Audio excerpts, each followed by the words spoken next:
네, 오늘의 정치권 이슈 짚어보겠습니다. 신성범 전 새누리당 의원, 신경민 전 민주당 의원과 함께합니다. 어서 오십시오. 네, 안녕하세요.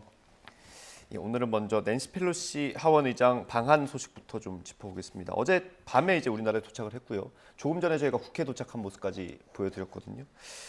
윤석열 대통령과는 일단 전화 통화를 하는 걸로 최종적으로 조율이 된 것 같습니다. 이게 좀 혼선이 있었어요. 왜 그랬을까요?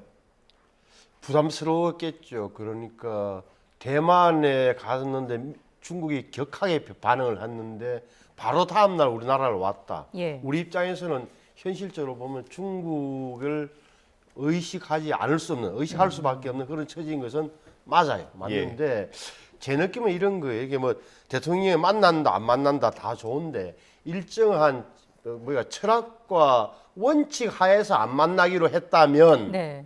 그나마 다행인데 또 안 만나느라고 또 비판의 목소리가 나오니까 또 전화를 하고 뭔가 오락가락 한다는 느낌, 편의적으로 대응한다는 느낌을 주는 것은 굉장히 잘못된 거다라고 봐요. 예를 들어서 이런 대목이 있는 거 아니에요. 앞에 펠로시가 당장 대만만 간 게 아니라 그 앞에는 보면은 싱가포르 가서 누구 만났습니까? 총리 만나고 말레이시아 가서 총리를 만났거든요. 네. 또 다음 내일 일본 가면 기시다를 총리를 만날 것 같은데 왜 말씀드리냐? 싱가포르와 말레이시아도 중국 화교가 얼마나 많겠어요. 중국의 눈치를 볼 수밖에 없지만 나름 손님으로 왔으니까 만난다는 부담은 우리보다 적지만 그렇게 하는 건데 우리 입장은 오락가락했다는 느낌을 주는 것은 굉장히 잘못된 거다. 그러니까 미국과 중국 사이에 줄다리기를 할 수밖에 없는 형편이긴 하지만 원칙과 철학이 없으면 양다리 걸치는 게 굉장히 양쪽에서 어렵다고 흔히들 비판받는 게 양다리 외교의 약점이에요. 그래서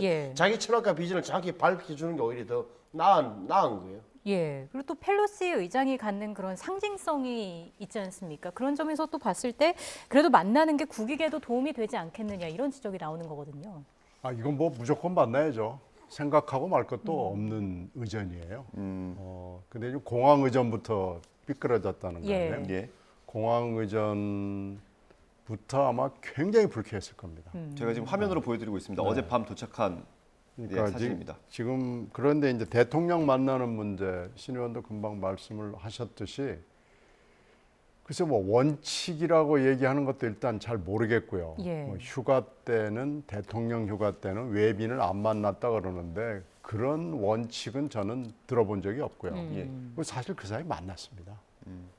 굉장히 중요한 외빈이 오면 휴가가 아니라 더 큰 일이 있어도 바꿔가면서 만났던 것이 그 사이에 대통령실 내지는 청와대 관행이었죠. 그리고 특히 이 정권은 입만 열면 한미동맹 얘기하는 정권이거든요. 그러니까 더 만나야 되고요. 더군다나 펠로시 미국에서 대단한 사람이고 바이든하고 새벽에도 한밤중에도 전화 통화할 수 있는 권력자입니다. 그리고 물론 의전서열 3위고 저기 권력서열 3위 뭐 이거 다 맞는데 그보다도 훨씬 미국민들한테 어필하는 정치인이고요. 그러니까 지금 외교 라인, 안보 라인 쪽이 이거 다 책임져야 되고요. 저는 이번에 만약에 인적 개편을 할지 안 할지 모르겠지만 한다면 외교 안보 라인도 책임져야 됩니다. 잠깐 언급을 해주셨는데 그 공항 의전 사진 보셨지 않습니까? 그게 제가 보니까 지금 아마 어제 저녁 9시 반쯤으로 알고 있는데 오산에 이제 미군 이제 항공기를 타고 내렸을 때 보면 사진 보시면은 저 오른쪽에 있는 분이 아마 새로운 골드버거 대사, 라카메라 아마 주한미군 사령관, 미국 쪽 사람들밖에 없는 거예요. 어제 도착한 화면을 좀 띄워주시겠습니까? 저기 굉장히 좀 어색한 환경이 어찌됐건 신경민 전 의원께서 설명을 잘 해주셨는데 펠로시는 완전 미국 정계에서는 거물이에요. 왜 거물이냐? 아시는 대로 권력서열이 3위라 그러지만 2위인 부통령은 흔히들 뭐 상원 의장만 하잖아요. 해리슨은 상원 의장만 한다고. 그러니까 권력서열 3위인 하원 의장이 사실은 권력서열 2위처럼 돼 있었고 그래서 대만 갈 때 항공모함이 뜨고 전투기가 떠서 옹호해 어떻게 보면 경호하는 그 정도 인물인데 왔는데 한국 정부에서는 아무도 안 나갔다. 저는 이 대목에 대해서는 뭐랄까 제가 거듭 말씀드리지만 적어도 대통령 국가안보실이나 외교부나 이런 데서 회의를 한 끝에 결정됐다면 그나마 저는 다행이라고 봐요. 우리 예. 국가의 방침으로 우리 안 나갔다. 근데 제가 느낌상으로는 그게 안 됐을 가능성이 좀 있는 것 같다. 그래서 정말 외교적 결례다. 아니 미국 정부에 가장 영향력이 있는 정치 거물을 모시다 오는 마당에 저는 결례를 했다는 것은 제가 보기엔 외교관에서는 큰 실패일 가능성이 높다고 저는 봐요. 예, 영접 현장에 우리 정부나 국회 측 인사가 한 명도 없었던 점, 그리고 윤석열 대통령의 휴가 일정과 겹치면서 전화 통화로 대신하기로 했다라는 점에 있어서 뭐 의전 홀대 논란이나 외교적 결례라는 지적이 나오고 있는 거고요. 앞서 신경민 전 의원님께서 그 한미 동맹 말씀을 해주셨는데 이게 한미 동맹에 있어서 의회도 참 중요한 역할을 하지 않습니까?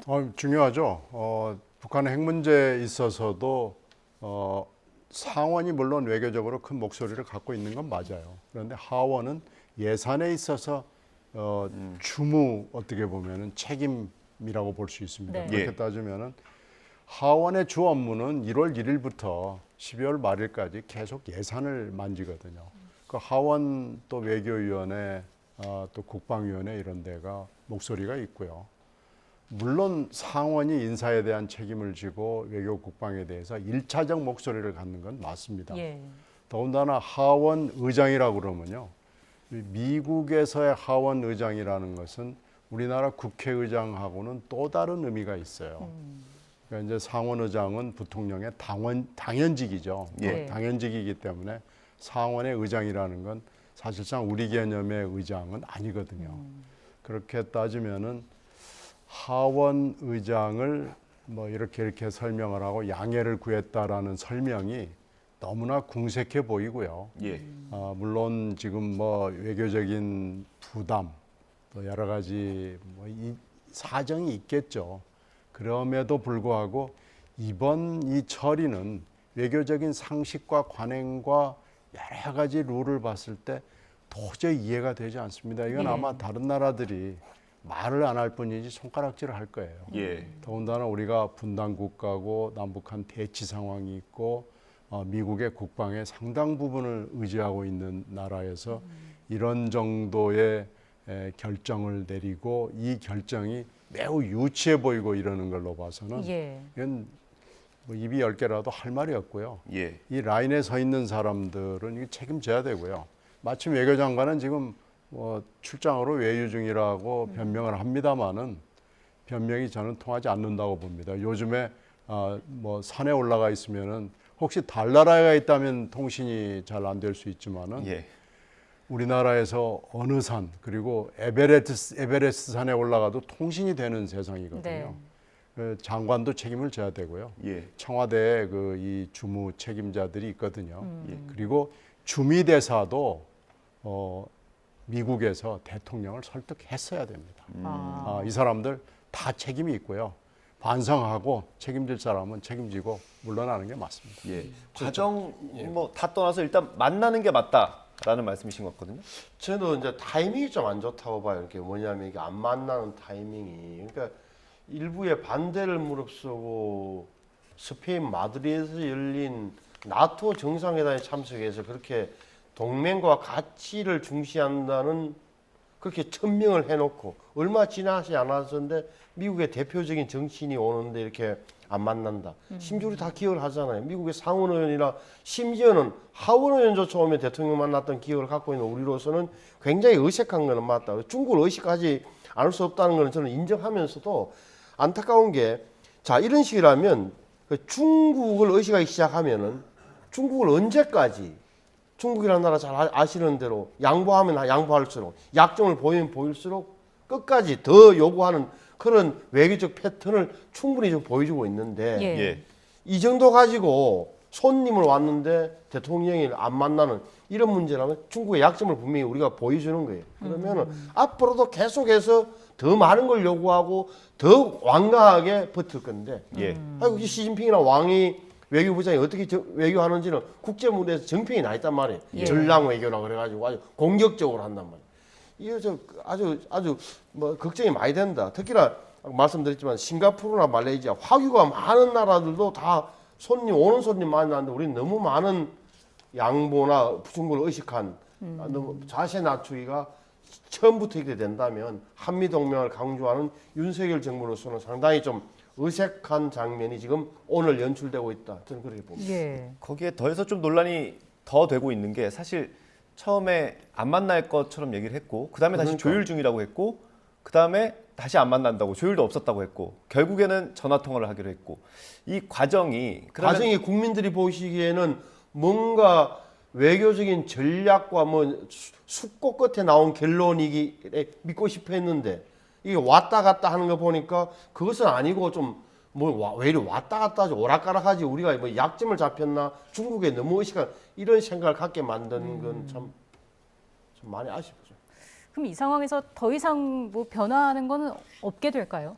아니 이게 지금 뭐 당장 그렇다고 해서 당장 뭐 전화 통화하기로 이제 최종 결정이 내려졌는데 다시 만나는 거는 모양새가 더 이상한 거고 할 수 없는 거죠. 근데 예. 뭐 JS에도 가고 뭐 간다니까 앞으로가 더 문제다. 이게 그도 말씀드리지만 우리의 정말 국익이 우리의 기본 근본 국익을 무엇이냐 하는 대목에 대한 철학이나 이게 좀 있어야 되는 거예요. 그래야 남들이 뭐라 그럴까 이렇게 좀 얕보질 않은 거야. 저 나라는 작지만 말하면 철학은 있는 나라다. 예. 원칙은 이해는 한다. 이렇게 되는 건데 왔다 갔다 하는 순간은 양쪽에서 다 비난받을 소지가 크다는 게 예. 사회생활도 마찬가지, 국제 관계도 마찬가지예요. 아까 이제 의원님께서 참모들 책임론을 좀 언급을 해주셨는데 의원님 생각 어떠세요?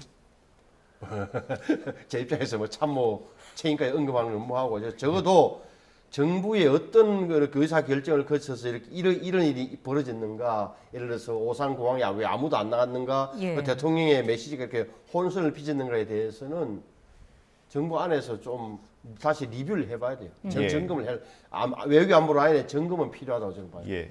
다시 한번 좀 전체적으로 점검할 필요가 있다 말씀을 해주셨고요.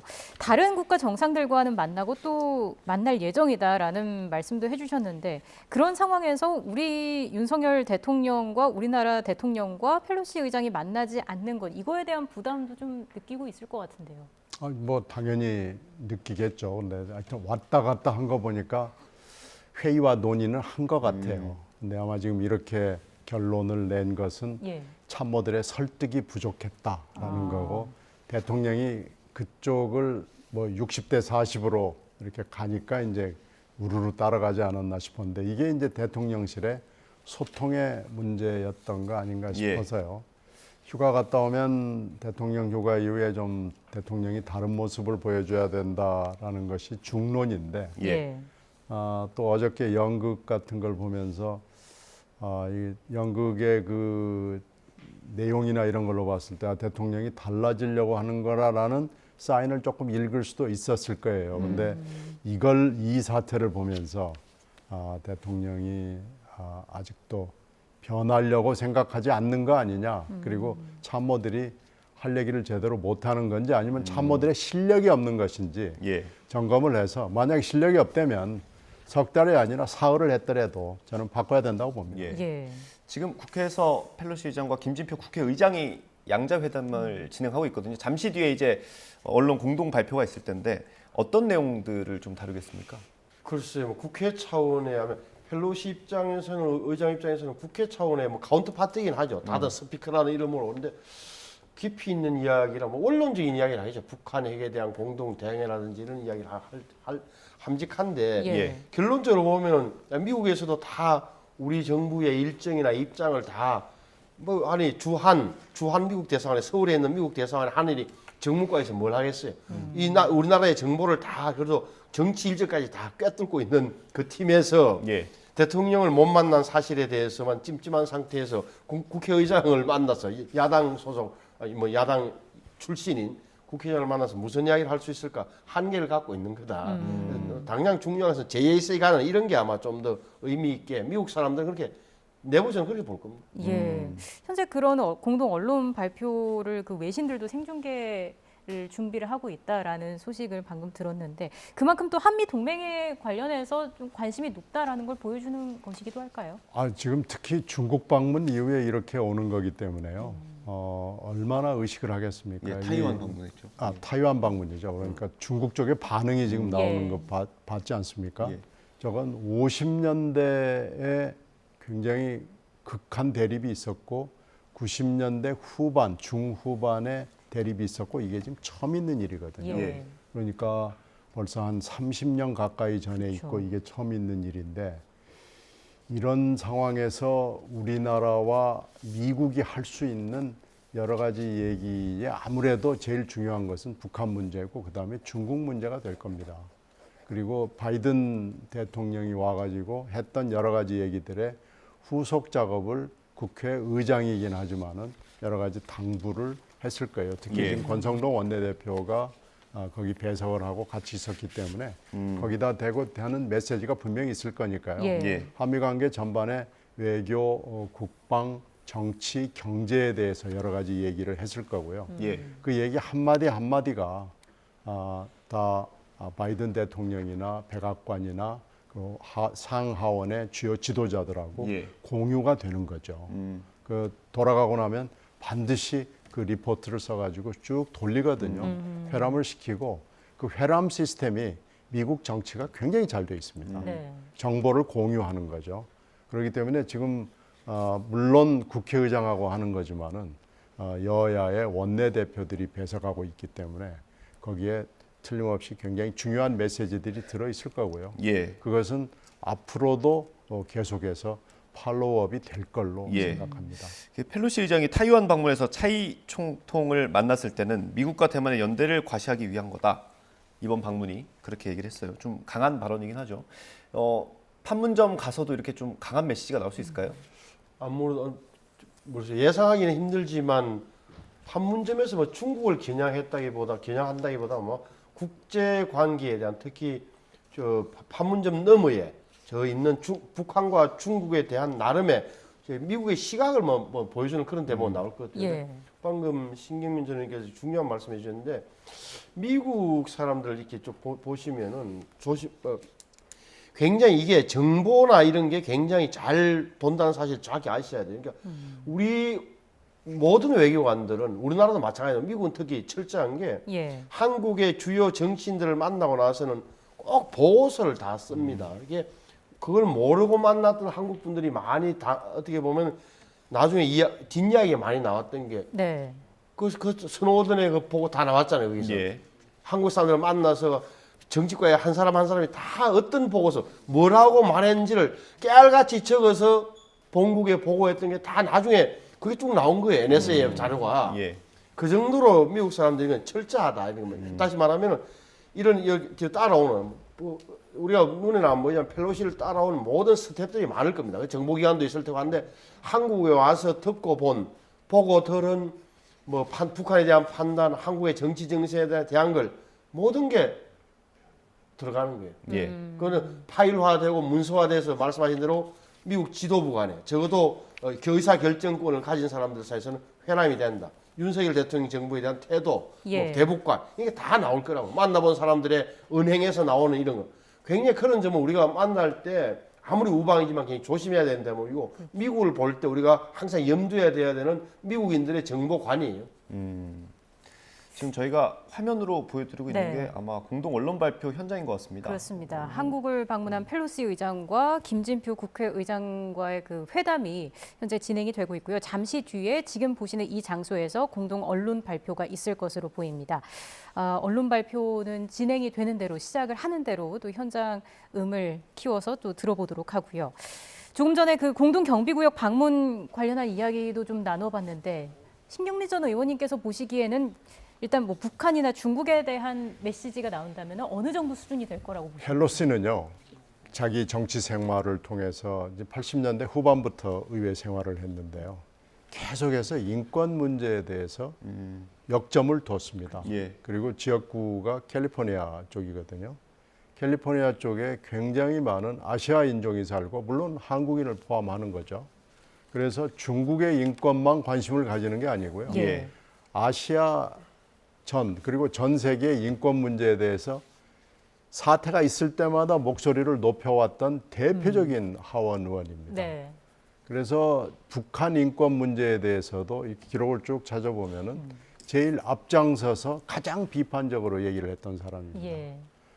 그리고 그 상황에서 핵무기 개발하고 하는 그 북한의 여러 가지 행태에 대해서 중요한 계기가 있을 때마다 피력을 했던 분이거든요. 예. 그러니까 아마 그 얘기가 분명히 이번에 나올 거고요. 예. 그리고 지금 판문점에 가면은 아마 전 세계 언론들이 한마디 한마디에 신경을 쓰기 때문에 중국 얘기도 하지 않을 수가 없을 거예요. 네.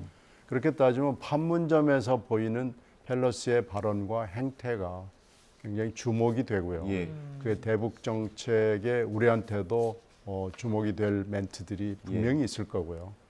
그래서 아마 지금 언론들이 이 JSA에서의 그 펠로시의 행보에 대해서 예. 주목을 할 겁니다. 예. 그리고 아마 김진표 의장한테도 귀띔은 했을 거예요. 이러이러한 생각을 갖고 있고 네. 내가 어느 정도는 얘기를 하고 싶다라는 얘기를 했을 거고요. 그리고 이분은요 말릴 수 있는 사람이 아무도 없습니다. 바이든 대통령도 못 말리고요. 이번에 바이든 대통령이 대만 가지 말라고 얼마나 말렸습니까? 예.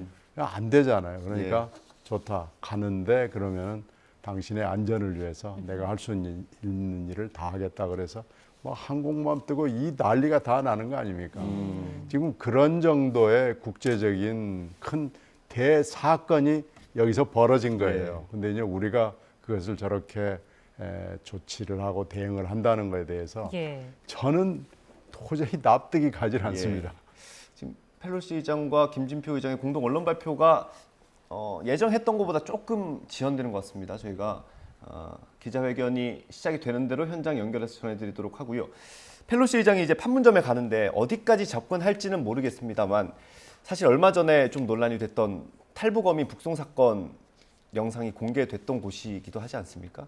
혹시 그 얘기를 할 수도 있을까요? 아니 그런 이야기는 안 했죠. 그 정도는 아마 국내 문제니까 안 할 텐데 흔히들 왜 가서 보면은 JSA 대대인가 가서 하고 왜 북녘을 쳐다보는 그 코스 있잖아요. 그 뭐 망에 설치된 그 정도가 되지 않을까 싶고 그래서 아마 저 식민선님께서 미국에 있으니까 잘 설명해 주셨는데 아마 샌프란시스코 지역구죠. 네, 그렇습니다. 샌프란시스코 지역구인데 그 아시는 대로 샌프란시스코라는 게 얼마나 많은 중국인들이 미국계 중국인들의 집단 거주 지역이 거기 있는데 거기서 제가 보니까 외신을 유심히 보니까 거기 중국 분들은 대만 방문하지 마, 타이완 방문하지 말라고 지역구 우리말로 하면 지역구 사무실에서 시위를 꽤 오래 했어요. 네. 그러니까 방문하지 말라. 예. 긴장이 더 높아진다. 우리 뭐 본토와 대만 사이에. 그럼에도 불구하고 갔고 또 하나 기억나는 대목은 펠로시가 트럼프 대통령의 왜 연두 교수라고 하는 읽을 때 뒤에서 이렇게 종이를 이렇게 연설문을 찢던 그 모습이 굉장히 강하게 보였잖아요. 그렇죠. 그래서 심지어는 뭐 펠로시 패션이다. 빨간 옷을 입으면 전투복이다. 우리가 한국 언론들이 하는 뭐 그런 해석 비슷하게 했던 그런 기억이 날 정도로 독특하면서도 강인한 이미지의 미국 여성 대표 정치인이다. 이렇게 보면 되는 건데 어찌됐건 JSA 가서 진짜 북한과 중국을 북한을 넘어선 더 위에 중국에 대해서 어떤 설명을 내놓을지 왜냐하면 그 외신 기자들이 따라갈 테니까 계속 물어볼 겁니다.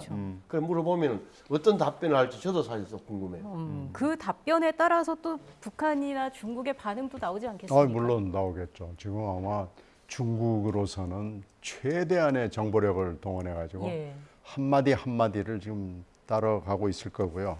이 문제가 이제 뭐 우리한테 큰 영향을 주겠죠.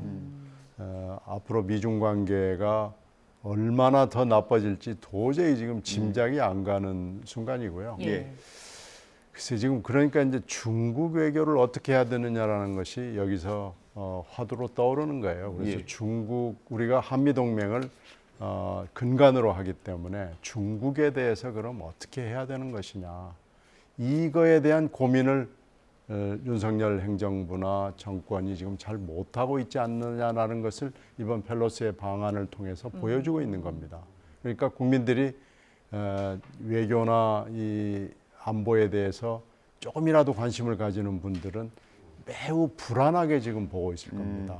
그래서 중국이 압박을 가해올 때 우리가 원칙을 가지고 행동할 수 있을 것이냐라는 것을 지금 보고 있는 건데 하여튼 어제부터 오늘까지 하는 걸로 봐서는 저는 원칙을 세우지 못했다. 그리고 참모들의 능력이나 대응 태세, 대비 태세 이런 것들이 전혀 지금 갖춰지지 않았다. 그런 불안감을 저도 갖고 있고 외교안보에 관심이 있는 국민들이 저는 공유하고 있으리라고 생각합니다. 그래서 이 대목을 그냥 지나가는 얘기로 들을 얘기가 아니고요. 이 외교안보 스텝들 그리고 앞으로의 이슈 점검, 네. 우리의 원칙과 자세 이런 거에 대해서 지금 심각하게 고민을 했어야 되는데 안 하고 있다는 걸 보인 만큼 지금이라도 고민해서 적절한 대응을 내놔야 됩니다. 예. 그 펠로시 의장 입장에서는 좀 서운할 수도 있겠네요. 내가 하원 여당 원내대표인데 이 대접밖에 못 받나 뭐 이럴 수도 있습니다. 대접 뭐 우리 이제 흔히 하는 말로 뭐 항용하는 말로 대접이라는 표현도 있지만 이거는 이게 유심히 볼 거 아닙니까? 한국이 어떤 태도냐 뭐 다 알려진 사실이잖아요. 우리와 동맹을 하면서도 중국하고도 일정한 관계는 유지하고 싶어 하는 거는 상식처럼 알 텐데 그렇다고 해서 이렇게 정부의 대표도 하나 안 나오고 대통령도 못 만나고 전화통화만 하고 국회의장을 만나고 다시 쭉 그 JSA 갔다가 일본으로 넘어가는 이 코스에 대해서 어떤 평가를 하겠습니까? 예. 펠로시 개인의 감정과 기분도 있지만 적어도 보여주는 우리 정부의 기본적인 대외 전략에 대한 미국에 대한 인식, 중국에 대한 태도 이런 걸 다 종합해서 보면 도대체 뭘 하자는 거지? 이 대한민국 정부는 뭘 믿어도 되는 거야? 이런 생각을 함직한 대목이 나오는 거잖아요. 그러니까 좀 믿음직한 동맹을 말로는 동맹이지만 동맹을 강조하지 않는 동맹임을 행동으로 보여주지 않는 파트너에 대한 인식이 어떻게 되겠어요? 저는 이 대목이라고 봐요. 그러니까 중국을 의식할 수밖에 없는 처지는 다 미국도 아는 거예요. 그러니까 예. 우리가 어떻게 하느냐를 보는 거죠. 아니, 또 중국을 의식해야죠. 우리 입장에서는 뭐 중국 없이 어떻게 다 완성 해결되겠어요. 근데 미국이 그러면서도 우리가 자기 중심을 잡고 자기 근본 이익을 지킨다는 그 전제가 정확하게 드러나야 되는데 제가 예. 보면 미국에도 그 지점이 잘 안 보여지는 점에 대해서는 전문가들끼리는 그걸 굉장히 제가 볼 때는 높이 평가하지 않는 거죠. 예. 미국 입장에서. 그래서 오후에 있을 윤 대통령과의 전화 통화도 좀 주목할 필요가 있을 것 같은데 어떤 내용이 오가게 될까요? 뭐 틀림없이 북한 얘기 할 거고요. 뭐 중국 얘기를 거기서까지 하지는 않을 텐데요. 근데 전화 통화라는 건 아무리 우리가 커뮤니케이션이 발달했다고 하지만은 한계가 있습니다. 그리고 이미 기분이 많이 상해 있을 거기 때문에 의례적인 얘기로 끝나지 않을까 싶네요. 예. 그 펠로시 의장이 가는 장소들이 다 그런 건 아니겠습니다만 대만을 갔고요. 지금 그 공동 경비 구역을 가지 않습니까? 미국 일부 언론에서는 대만을 간 게 너무 긴장감을 고조시키는 거다 이런 비판도 좀 하더라고요. 미국 언론은 지금 나눠져 있습니다. 잘했다라는 것과 뭐 이렇게까지 할 필요가 있는 거냐. 지금 긴그리치 하원 의장 이후에 처음이거든요. 예. 그리고 미국의 그 고관들, 장관급들이 가는 것도 매우 제한적으로 갑니다. 예. 이 타이완을 나라로 인정하는 것을 중국이 매우 꺼려하기 때문에 예민한 이슈를 가지고 있는 장관들은 안 가는 것이 지금까지의 그 원 차이나 폴리시를 따라가는 거거든요.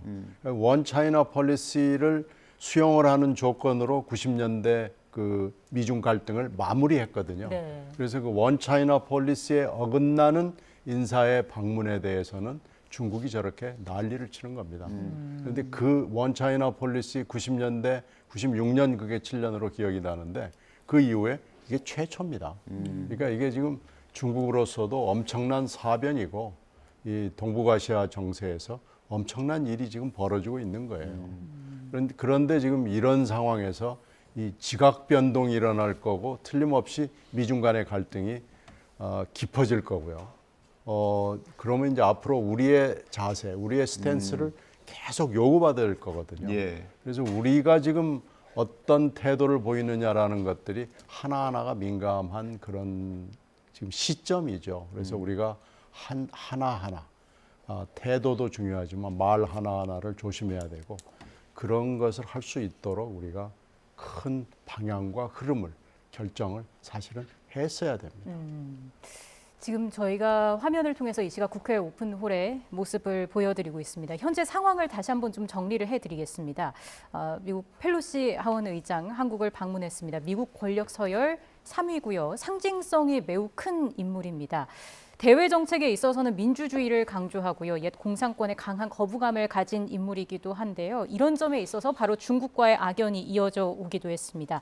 이런 상징성 때문에 중국의 펠로시 의장이 타이완을 방문했을 때 강하게 반발을 한 상황이었고요. 그리고 타이완 방문 이후에 바로 우리나라를 또 찾았기 때문에 현재 상황이 주목이 되고 있는 상황입니다. 지금 국회 오픈홀의 모습을 보여드리고 있는데 잠시 뒤에 낸시 펠로시 미국 하원 의장과 김진표 국회의장이 회담을 마치고 이곳의 모습을 드러내서 공동 언론 발표를 하게 될 것으로 보입니다.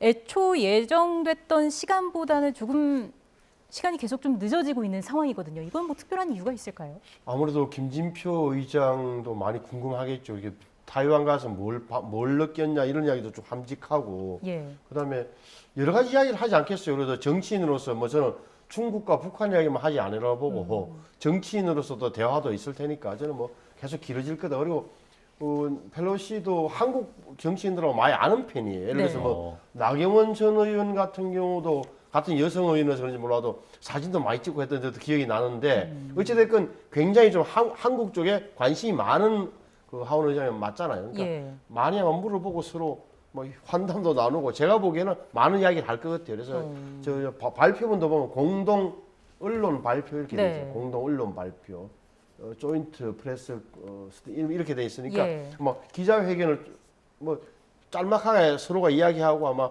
기자들 문답을 받을 텐데 저는 우리 한국 기자뿐만 아니라 외신 기자들도 있으면은 거기에 대해서 또 질문하면은 전 세계적인 초점, 중국과 북한 이야기도 자연스럽게 나온다. 다시 한번 제3에 가서도 그럴 거다. 이 예. 패턴에서 유지될 겁니다. 예.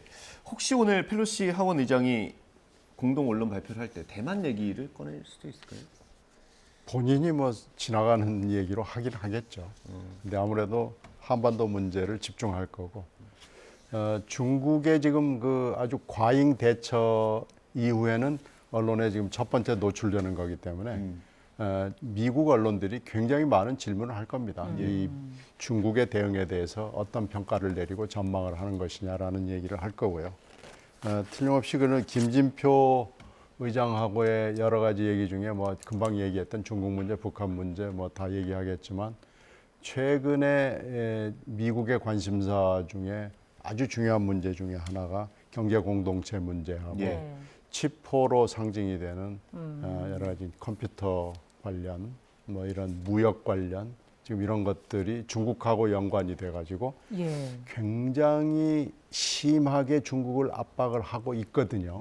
그 중국의 어떻게 보면 무역의 줄, 중국의 내수까지도 탁 목을 잡는 뭐 그런 조치들이거든요. 칩4의 경우에는 중국의 반도체의 60%를 외국에 의존을 하고 주로 이 사국에 의존, 네 나라에 의존을 하기 때문에 예.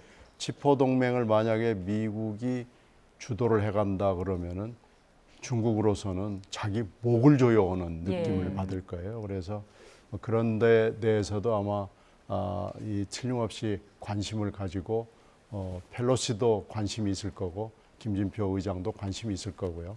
그리고 지금 경제 공동체 문제도 굉장히 중요하고 쿼드 문제도 뭐 굉장히 중요하고 이래서 예. 전반적으로 여러 가지 무역의 문제까지 포함을 하려면은 이 얘기가 아무래도 길어질 거고요. 예. 특히 이제 여야 원내 대표들이 들어가 있고 지금은 야당이 의석수가 훨씬 많기 때문에 이 기회에 펠로시가 할 수 있는 여러 가지 얘기들이 다양하게 다 흘러나오게 될 겁니다. 그래서 예. 그 얘기들을 지금 정리해서 하다가 보니까 시간이 아무래도 길어지는 것 같고요. 예. 이 다들 또 말들이 긴 분이어서 굉장히 여러 가지 얘기들을 자기 학식도 자랑하고 지식도 자랑하고 또 외교적인 식견도 자랑하고 이러면서 얘기가 길어질 수밖에 없어서 이런 YTN 같은 회사들을 지금 괴롭히는 겁니다. 그러게요. 이 회담이 도대체 언제 끝날지 저희도 모르겠고요. 밥을 먹어야 되니까 그러게요. 배가 점심시간, 고프면 끝날 거예요. 예, 생각하면 또 금방 끝날 것 같기는 한데 모르겠습니다. 공동 언론 발표가 잠시 뒤에 열리게 될 것으로 일단 현재로서는 예상이 되는데요. 어떤 의미가 있는지 그리고 그 이후에 미국과 뭐 타이완, 중국과의 역학 관계라든지 이런 부분에 있어서는 잠시 뒤에 또 전문가와 함께 이야기를 나눠보도록 하겠습니다. 오늘 두 분 말씀은 여기까지 듣겠습니다. 지금까지 신성범 전 새누리당 의원, 신경민 전 민주당 의원과 함께했습니다. 고맙습니다. 고맙습니다. 네, 고맙습니다.